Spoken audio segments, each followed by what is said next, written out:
rien de sauvage. Tout est occupé. Et il y a des gens partout dans les champs, et le moindre de nos arrêts, c'était 20 personnes qui venaient à la campagne et 100 dans les petits villages. Donc en fait, là, poser une tente, c'est impossible, quoi. On se dit, on va pas se coucher avec 100 personnes qui nous regardent. Voilà, enfin, c'est impossible.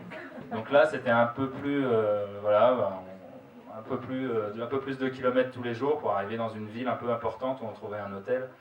Mais l'hôtel, faut voir, l'hôtel en Inde, on vous donne un verrou, quoi. Il y a une pièce avec un verrou, et il n'y a vraiment pas plus en confort.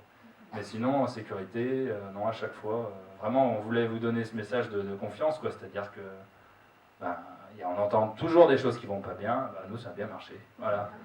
Mais votre saut d'avion, c'était lié quand même au pays de Ah bah, oui, c'était lié à ça, et puis aussi il y avait le temps. On était limité à 5 mois. Du coup, on était limité à 5 mois dans le temps. Mais sinon, oui, on aurait dû passer par l'Afghanistan et le Pakistan. C'est vrai qu'on préfère éviter. Mais au niveau de la diplomatie, c'est marrant parce qu'on peut avoir plein d'idées préconçues. Et par exemple, quand on est sorti de Grèce, les Grecs étaient très droits, des soldats, ils faisaient la marche militaire, tout ça. On a passé la frontière, on est rentré en Turquie, et les militaires nous faisaient coucou.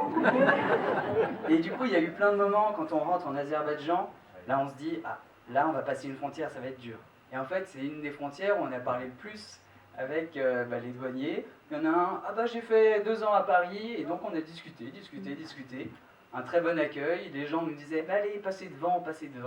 Et voilà, et donc ça a été vraiment des bonnes surprises pour nous. Et finalement, c'est des pays où on se disait, ah bah tiens, ça va être un peu chaud. Juste encore une ou deux questions, après on prend toutes les questions de vous repartez. On part quand? Alors, on a tous un peu des projets de voyage, mais pas les mêmes. Alors Alexis, lui, il part 2 mois au côté Amérique, 1 mois pour le mariage d'un de ses amis, et 1 mois en Haïti, où un de ses meilleurs amis habite. Mathieu repart en vélo en Tour de France pendant 2 mois, avec Marine Pelou qui est dans la salle, là, d'ici 3-4 jours. Et moi, là, je suis en cours, donc là, je finis mes cours, jusqu'en mai, et pour finir mon école, je repars au Mexique 4 mois pour faire mon échange universitaire. Et une petite dernière question. Quel était votre meilleur moment du voyage? Ce qu'on m'a demandé. Un exemple, mais...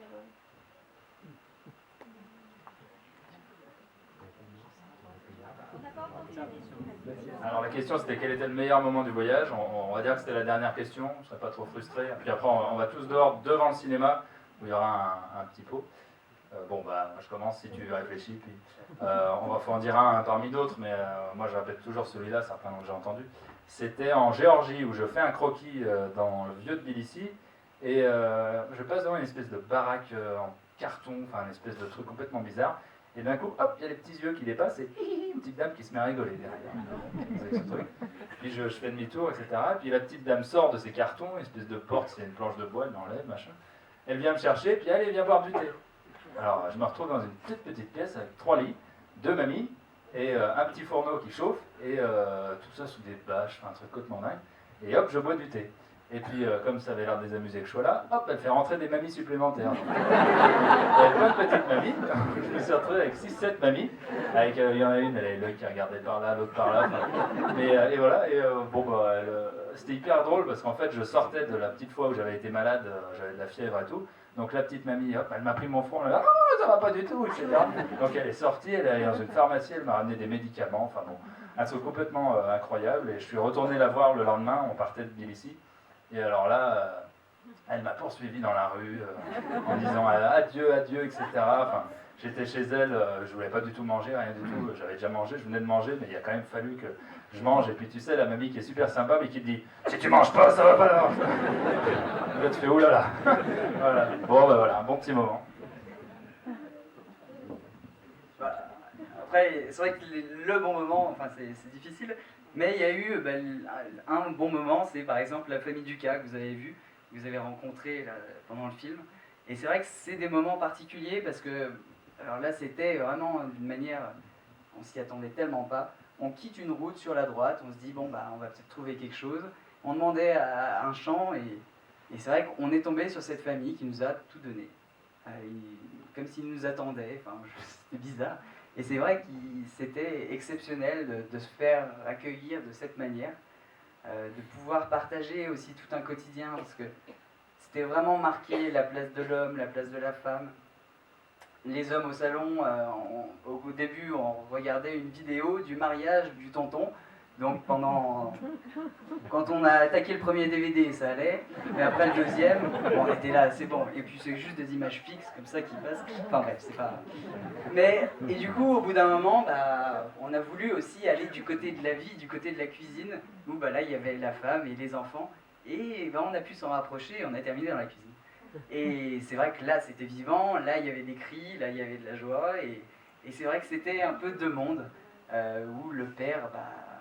Et il y avait, oui, le rapport au masculin qui était vraiment dans un côté. Et c'est vrai que c'était un... Donc il y avait deux hommes, le tonton et le père. Et c'est vrai que c'était des hommes assez froids, assez marqués. Le matin, en partant, ils se prenaient un petit verre de vodka chaque matin. C'était un quotidien, oui, bizarre, mais justement beau à voir et beau à découvrir. Voilà, il a détaillé les Ducas, ceux qu'on vous a montré aussi, les moines de Zarzma et Attila, qui étaient des hasards total. On est arrivé et Attila, on est arrivé, il était là habillé en plus en cycliste, hyper classe, cycliste du Tour de France, quoi, hyper sportif et tout ça. Donc on se dit bon, il avait des lunettes de soleil, enfin le mec stylé quoi. On était là, bon, d'accord, pourquoi pas, on va aller chez lui, en plus il était 3h, c'était un peu tôt pour s'arrêter. Et donc voilà, finalement on est arrivé chez lui, en plus en allant chez lui, on était encadré, entouré par les deux grands billes, justement un devant, un derrière. C'était vraiment l'escorte et c'était assez drôle parce qu'ils dépassaient des murs, des maisons. Et donc ils étaient au-dessus des murs des maisons, ils faisaient coucou aux gens à l'intérieur des jardins.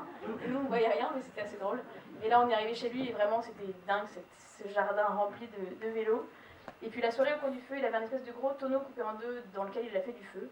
Et on était là, il avait sorti les enceintes, Georges Moussaki, Léonard Cohen, il nous a tout fait, mais c'était génial. Puis Jean-Michel Jarre matin, vraiment on était là, c'est quoi ça? Ok, c'est Jean-Michel Jarre. Et donc voilà, le soir c'était fabuleux parce qu'il parlait pas très bien anglais. Donc il nous a montré des photos de ses voyages quand il était jeune, Junior Attila comme je disais. Et des photos des voyages à vélo justement qu'il avait fait avec deux de ses amis. Et c'était impressionnant, il avait reçu d'autres cyclistes aussi, il nous a montré, enfin c'était fabuleux, il y avait tous ces petits chats aussi qui étaient partout. Et puis à un moment il nous a fait le coup aussi, on faisait à manger.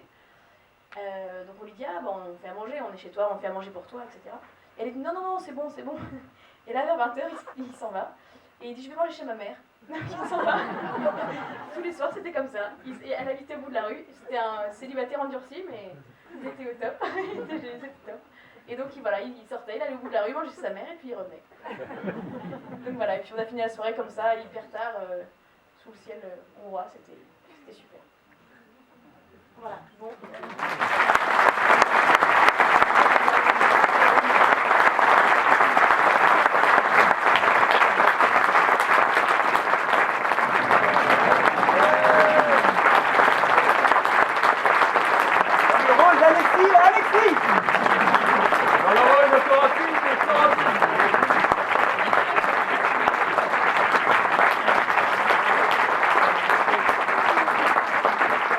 On va se rafraîchir un peu le gosier.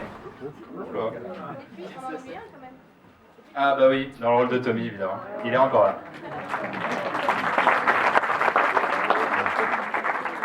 On va se rafraîchir le gosier donc à l'avant du cinéma.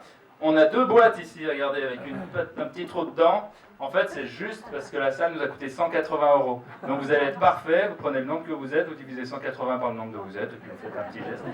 Pas plus, ça sert à rien de crouler sous les sous, faites-en autre chose. Mais juste, si on arrive à 180, ce serait parfait.